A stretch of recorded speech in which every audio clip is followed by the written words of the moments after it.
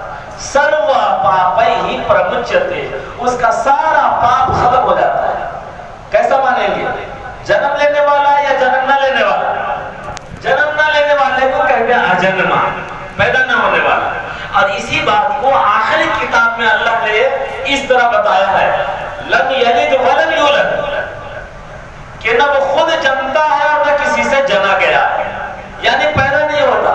تو نمبر 1 چیز تو معلوم ہو گئی ہم سب لوگوں کو. اب اگر کوئی مسلمان سے کوئی پٹی جی سوال کرتا ہے، اے مسلمان بتاؤ اللہ کیسا ہے، تو ہم ایک چیز تو بتا سکتے ہیں نا، کیا؟ پیدا نہیں ہوتا. شارٹ کٹ بنائیے، پیدا نہیں ہوتا ہے نا. اللہ ایسا ہے جو پیدا نہیں ہوتا. نمبر 2، اس کو موت نہیں آتی، مرتا بھی نہیں ہو. باقی ہم سب مر جائیں گے. ہمارے باپ، دادا، پردادا، لکڑ دادا، چھکر دادا پھرکے گئے دنیا سے. آج ہم موجود ہیں، کل کو ہم بھی نہیں ہوں گے. اس دنیا میں جو بھی چیز پیدا کی جاتی ہے سب کو ایک دن مٹ جانا ہے. لیکن اللہ، ایشور، گاڈ، خدا، پرماتما مٹے گا نہیں، وہ امر ہے، اس کو موت نہیں آتی. یجروید کے ادھیائے نمبر 40 منتر نمبر 8 میں بتایا گیا، نہ مامار نہ جیڑیتے، وہ ایشور نہ بوڑھا ہوتا ہے نہ اس کو موت آتی ہے. موت سے پرے ہے، پوتر ہے، پاک ہے. قرآن میں اللہ نے کہا کل من علیہا فان ویبقى وجہ ربک ذو الجلال والاکرام. اس دنیا میں جتنی چیزیں سب مٹ جائیں گی، ختم ہو جائیں گی، پر وہ ختم نہیں ہوگا، وہ مرے گا نہیں. تو 2 بات تو ہم لوگوں کو معلوم ہو گئی. نمبر 1 کیا تھی؟ وہ پیدا نہیں ہوتا. نمبر 2 مرتا نہیں. اور آخری نمبر 3 وہ دکھتا نہیں. اگر ہم لوگ چاہیں کہ اس کو دیکھ لیں گے تب مانیں گے، تو ہم دیکھ نہیں سکتے. اور جو دیکھنا چاہے گا تو اس کو یہ دنیا چھوڑنی پڑے گی. ہم لوگ دنیا چھوڑنے کو تیار نہیں ہے. جو جنت میں جائے گا وہاں دیکھے گا، اس دنیا میں رہ کر نہیں دیکھ سکتے. حضرت موسیٰ علیہ السلام نے آویدن دیا اللہ کو، اے اللہ میں آپ کا درشن کرنا چاہتا ہوں. تو اللہ نے کہا لن ترانی، تو مجھ کو نہیں دیکھ سکتا. لا تدرکہ الابصار، اس کو کوئی نہیں دیکھ سکتا. وہ یدرک الابصار، اب وہ سب کی آنکھوں کو ریکارڈ کرتا ہے، دیکھتا ہے. اسی بات کو یجروید کے ادھیائے نمبر 32 ادھیائے نمبر 40 منتر نمبر 8 میں بتایا گیا، نہ مردھاؤ نہ تریچا نہ مدھیے پرج گربھتا، نہ اس کو آنکھ سے دیکھ سکتے ہیں اور نہ ہم اس کو تصور میں لا سکتے ہیں. نتسیہ پرتیما استیسیہ نام مہدشہا، اس کا کوئی آکار نہیں ہے، اس کا کوئی شریر نہیں ہے، اس کا کوئی ڈھانچہ نہیں ہے، اس کا کوئی جسم نہیں ہے، اس کی کوئی مورت نہیں ہے. یسیہ نام مہدشہا، اس کے نام کا مالا جپا. یہ سب سے بڑی نیکی ہے. اسی بات کو قرآن مجید میں بھی اللہ نے بیان کیا، لیس کمثلہ شیء، اللہ وہ ذات ہے کہ اس کے جیسا کوئی ہے ہی نہیں، وَلَذِكْرُ اللَّهِ أَكْبَرُ، اور اللہ نام کا مالا جپنا سب سے بڑا پنیہ ہے، سب سے بڑی نیکی ہے، سب سے مہان یش۔ تو یہ تین بات، جو پیدا ہوگا، جو مر جائے گا، جو دکھ جائے گا، وہ خدا ہو سکتا ہے؟ نہیں ہو سکتا۔ جو نہ پیدا ہوتا ہے، نہ مرتا ہے، نہ دکھتا ہے، وہ خدا ہو سکتا ہے؟ ہو سکتا ہے۔ اب ہم آپ سے پوچھتے ہیں، شری محمد صلی اللہ علیہ وسلم کا جنم ہوا تھا کہ نہیں ہوا تھا؟ وہ اپنے زمانے میں دکھائی دیے تھے نہیں دکھائی دیے تھے؟ یہ محلہ خاموش ہے، دکھائی دیے تھے نا؟ اب ہمارے بیچ ہے کیا؟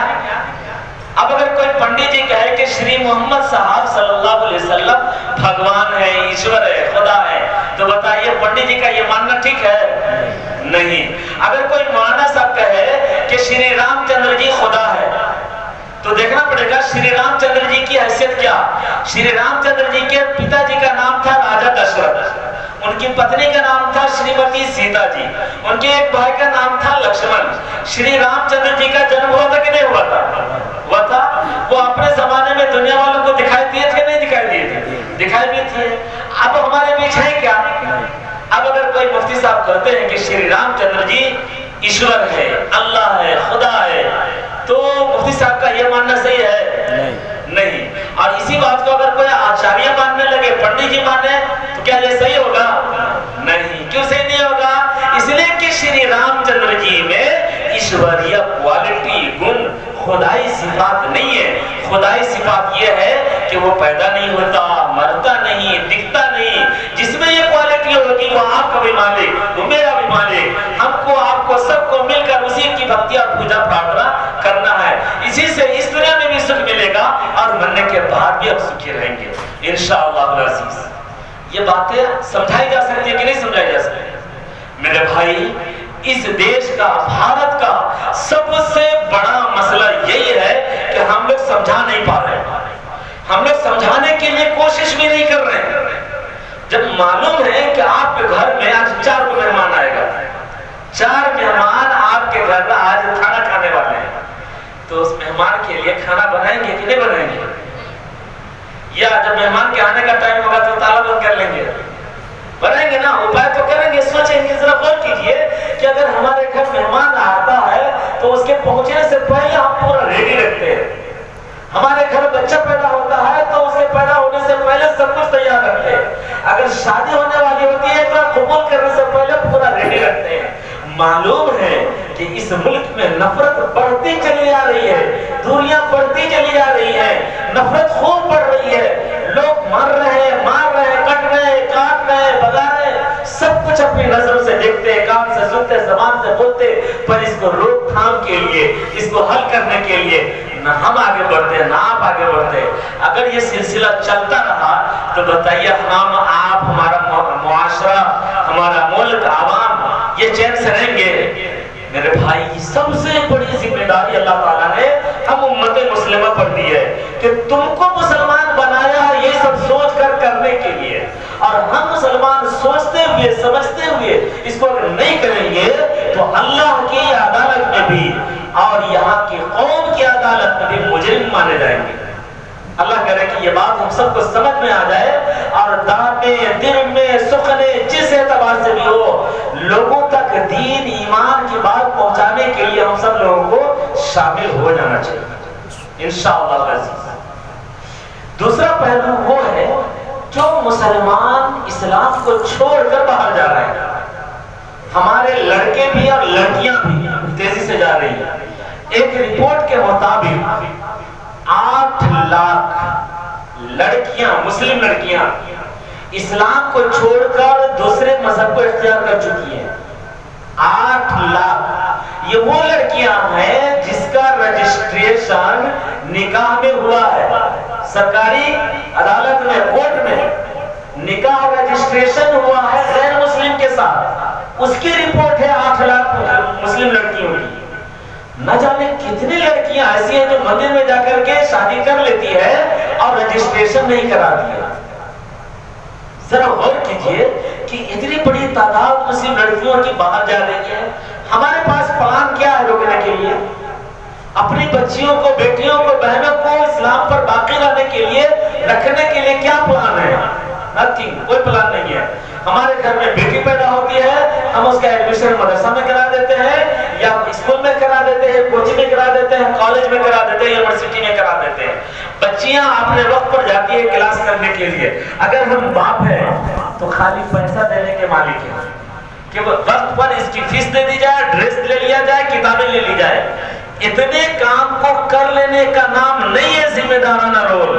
میرے بھائی، حدیث کا میں نے ایک حصہ پڑھا آپ کے سامنے کہ تم میں کا ہر شخص ذمہ دار ہے، اور ہر ذمہ دار سے ان کے تحت رہنے والے لوگوں کے بارے میں پوچھا جائے گا کہ تمہارے ماتحت رہنے والے جو لوگ، چاہے تمہارے بیٹے ہوں یا بیٹیاں ہوں یا بیٹیاں ہوں یا بھائی ہوں یا بہنیں ہوں، اس کے بارے میں تم نے کیا سوچا ہے؟ یہ پلان پورے ملک میں ہونا چاہیے کہ ہماری بچیاں رک جائیں، ہمارے بچے رک جائیں۔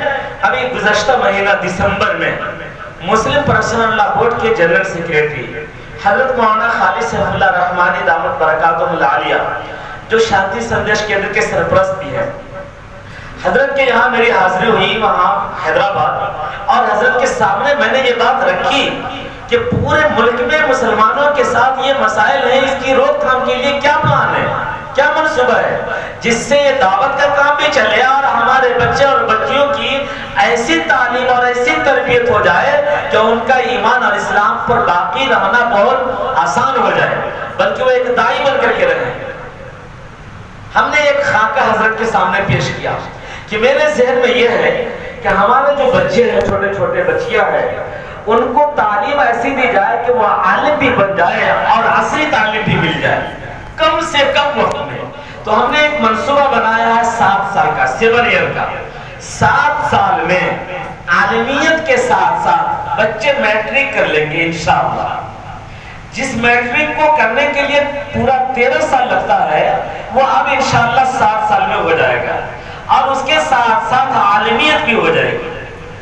یہ ایک بہار کی سرزمین پر پہلا ادارہ ہوگا اور پہلا فاؤنڈیشن ہوگا انشاءاللہ، جو مارچ میں اس کی بنیاد پڑھنے جا رہی ہے۔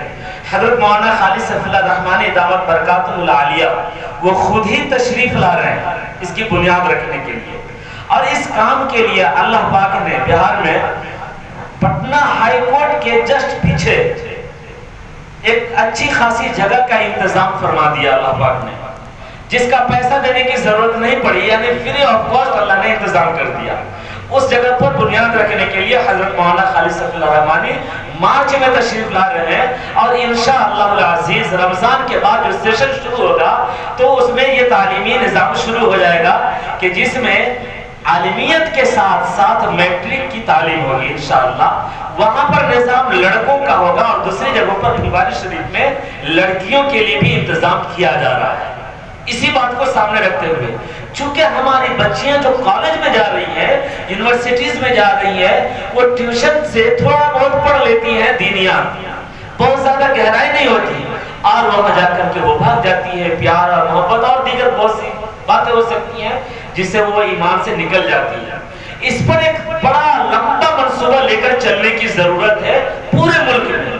ہم مسلمانوں کی یہ نااہلی ہے اور کمزوری ہے کہ ہم لوگ بہت کم ٹائم کا منصوبہ بناتے ہیں، سوچتے ہیں کہ 1 سال کا منصوبہ بنایا اور وہ سال ختم ہونے سے پہلے رزلٹ آ جائے۔ یہودی کو دیکھیے ایسا منصوبہ بناتا ہے، برہمن کو دیکھیے، یہ دونوں یہودی اور برہمن جو منصوبہ بناتا ہے تو پورا 100 سال اپنے ذہن میں رکھ کر کے بناتا ہے۔ ہمارے ملک میں دیکھ لیجیے ایک تازہ مثال، 100 سال RSS کو ہو گیا، پورے ملک پر اس کی حکومت ہے آج۔ یہودیوں نے منصوبہ بنایا اور تھوڑے سے ہونے کے باوجود پوری دنیا اس کے کنٹرول میں چل رہی ہے۔ ہم مسلمان بہت شارٹ منصوبہ بناتے ہیں۔ میرے بھائی، ذرا دھیرج کے ساتھ، صبر کے ساتھ، اپنے جن کو اللہ نے صلاحیتیں دی ہیں وہ ایسے ادارے قائم کریں، منصوبہ لمبا بنائیں، یا جن کے پاس پورا ادارہ چلانے کا موقع نہ ہو، ایسی سہولت نہ ہو، تو جہاں یہ ادارے قائم ہو رہے ہیں وہاں اپنی سعادت سمجھ کر کے للہ فلہ اپنی رقم بھی لگائیے، تاکہ اس طرح کے ادارے جلد از جلد وجود میں آئے اور دوسرے لوگوں کا بھی حوصلہ جاگے کہ ہم اس انداز سے تعلیمی نظام آگے لے کر کے چل سکتے ہیں اور چلا سکتے ہیں۔ اس کی آج ہمارے اس ملک میں بہت زیادہ اور بہت بڑی ضرورت ہے۔ دوسرا پہلو، ہمارے ملک میں الگ الگ ڈسٹرکٹس میں اور ریاستوں میں شکیلیت کا بہت زیادہ زور چل رہا ہے۔ شکیلیت کے تعلق سے کچھ باتیں ہمیں اپنے ذہن میں رکھنا چاہیے کہ جو لوگ شکیلی عقیدے کو مانتے ہیں، اسلام سے اس کا تعلق نہیں ہے، اس کا تعلق مرزا غلام احمد قادیانی کے عقیدے سے ہے، اور مرزا غلام احمد قادیانی کے تعلق سے پوری امت کا، پورے مسلمان کا اجتماعی تصور اور عقیدہ یہ ہے کہ وہ کافر ہے۔ اس لیے کہ مرزا غلام احمد قادیانی یہ بات مانتا ہے کہ محمد صلی اللہ علیہ وسلم کے بعد میں نبی ہوں۔ یہ جو شکیل ہے حنیف، ان کے ابا کا نام ہے حنیف، دربھنگا کا رہنے والا، اس بندے نے یہ دعویٰ کیا کہ میں مہدی ہوں۔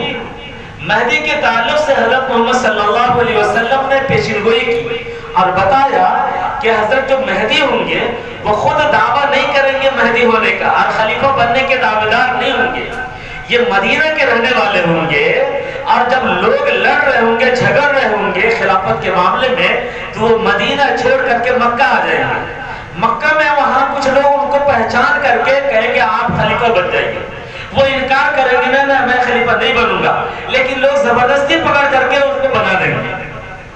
مگر شکیل اس بندے خدا نے نہ تو سعودی عرب دیکھا ہے، نہ مکہ دیکھا ہے، نہ مدینہ دیکھا ہے، اور کہتا ہے کہ میں مہدی ہوں۔ آپ سمجھ رہے نا؟ اس کا مطلب یہ ہے کہ وہ جھوٹا ہے، 100% جھوٹا ہے۔ یہ بات ہمیں ذہن میں رکھنا چاہیے۔ دوسرا دعویٰ اس کا یہ ہے کہ میں عیسیٰ مسیح ہوں، کیونکہ عیسیٰ مسیح کے تعلق سے بھی یہ بات آئی کہ قیامت سے پہلے وہ آئیں گے۔ وہ کہتا ہے کہ میں مسیح ہوں۔ تو حضرت عیسیٰ علیہ السلام کے ابا نہیں تھے، ان کی خالی امی تھی، جو اللہ تعالیٰ نے میریکلز کے طور پر، معجزاتی طور پر ان کو پیدا فرمایا حضرت مریم سے۔ ان کے ابا نہیں حضرت عیسیٰ علیہ السلام کے، اور اللہ نے انہیں زندہ آسمان پر اٹھا لیا۔ وہ آئیں گے ضرور، مگر ماں کی کوکھ سے اب دوبارہ نہیں پیدا لیں گے، بلکہ آسمان کی چھت کو پھاڑ کے اتریں گے انشاءاللہ۔ یہ بندہ، ان کے تو اماں بھی ہے اور ابا بھی ہے، یہ تو آسمان کی بلندی کو دیکھا تک نہیں ہے، کہتا ہے کہ میں عیسیٰ ہوں۔ تو آپ حضرات سمجھنے کی کوشش کیجئے، یہ لوگ لوگوں کے ذہن کو، عقیدے کو بگاڑتا ہے۔ تیسری بات وہ اس طور پر سمجھاتا ہے کہ حضرت نبی کریم صلی اللہ علیہ وسلم نے دجال کے تعلق سے کہا کہ قیامت سے پہلے دجال کا ظہور ہوگا، وہ دجال پوری دنیا میں دھوم مچائے گا، لیکن مکہ اور مدینہ میں داخل نہیں ہو سکے گا۔ وہ کہتا ہے کہ آج جو سیٹلائٹ ہے، سیٹلائٹ وہ دجال ہے، اور امریکہ اور فرانس کو کہتا ہے کہ کافر ہے۔ رسول اللہ صلی اللہ علیہ وسلم نے یہ علامت بتائی تھی کہ جو دجال ہوگا وہ ایک شخص ہوگا، ایک انسان ہوگا، ایک مرد ہوگا، اب وہ کانا ہوگا، ایک آنکھ ہوگی ایک آنکھ نہیں ہوگی، اس کی پیشانی پر کاف را لکھا ہوگا، کافر لکھا ہوگا۔ تو دجال کے تعلق سے کہتا ہے کہ یہ سیٹلائٹ دجال ہے۔ اب دیکھیے سیٹلائٹ جو ہے یہ مسجد میں بھی داخل ہے، مکہ میں بھی داخل ہے، کعبہ میں بھی داخل ہے، مدینہ میں بھی داخل ہے۔ تو دجال بھی داخل ہونا چاہے گا مکہ میں اور مدینہ میں، لیکن فرشتے اس کو روک دیں گے، اس کا راستہ روک دیں گے، یہ داخل نہیں ہو سکے گا۔ تو یہ جو ہے شکیلی، یہ لوگوں کے پاس بیٹھ کر کے اس کا ذہن بناتا ہے۔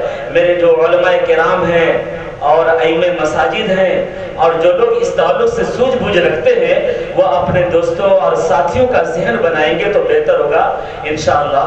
میں اللہ تعالیٰ سے دعا کرتا ہوں کہ اللہ تعالیٰ ہم سب کو دین کا سچا داعی اور اسلام کا پکا سپاہی بنائے، اور ساتھ ساتھ یہاں مسجد کے انتظامیہ کا میں بہت ممنون و مشکور ہوں، خصوصاً ٹرسٹی حضرات کا بھی، اور جناب حافظ عبداللہ صاحب، جناب حاجی ارشد صاحب، انور بھائی، اور بہتوں کے نام تو میں نہیں جانتا ہوں۔ تمام حضرات کے میں بہت ممنون و مشکور ہوں کہ آپ حضرات نے ہمیں ایک موقع دیا سبق سنانے کا۔ اللہ کرے کہ اس طرح کا موقع ہماری زندگی میں بار بار ملتا رہے۔ جو کچھ باتیں کہی گئی ہیں، جتنی خیر کی باتیں ہیں، اللہ سے دعا کرتے ہیں کہ اسے ہم سب کے لیے نفع بخش بنا دے۔ آمین۔ وآخر دعوانا الحمدللہ رب العالمین۔